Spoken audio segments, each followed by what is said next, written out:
সংগ্রামপুর বসিরহাটের এক অন্যতম জনপ্রিয় স্থান।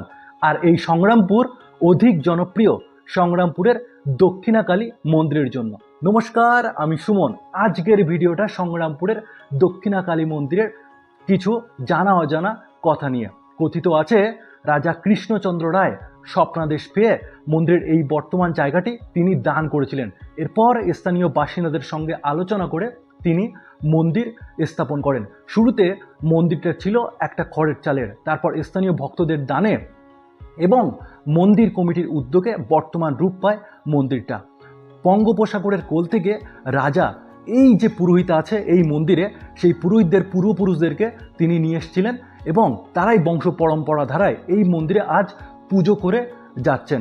কথিত আছে যে এই মন্দিরের 1 মাইলের মধ্যে যদি কেউ কালী পূজা করেন তাহলে সেক্ষেত্রে ক্ষুব্ধ হন সংগ্রামপুরের দক্ষিণা কালী মা।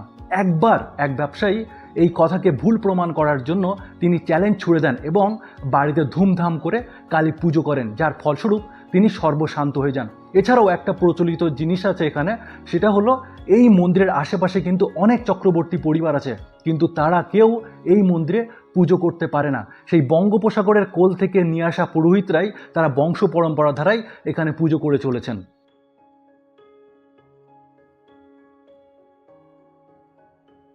শ্যামা পূজার দিন দেবীর ভোগে থাকে মটরের ডাল দিয়ে এঁচোড়ের তরকারি, কচুরমুখী, চিংড়ি মাছের তরকারির সাথে সাদা ভাত, এবং দেবীর সামনে নিবেদন করা হয় পাঠা বলির কাঁচা মাংস।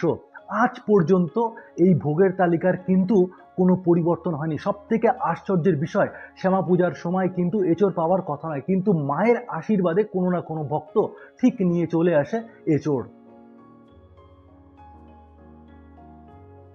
এই মন্দিরে প্রত্যেক বছর শ্যামা পূজার আগে দেবীর মূর্তিতে রং করা হয়, তবে এত পুরনো হওয়া সত্ত্বেও দেবীর মূর্তির কিন্তু কোনো সংস্কারের প্রয়োজন হয় না। শুধুমাত্র প্রত্যেক বছর শ্যামা পূজার আগে মূর্তিতে রং করা হয় বলে মূর্তির আকৃতিতে সামান্য পরিবর্তন হয়েছে। প্রতি বছর শ্যামা পূজার দিন এই মন্দিরের মূর্তিতে কিন্তু চক্ষুদান করার একটা প্রথা আছে। সকাল 8টার মধ্যে চক্ষুদান করা হয়।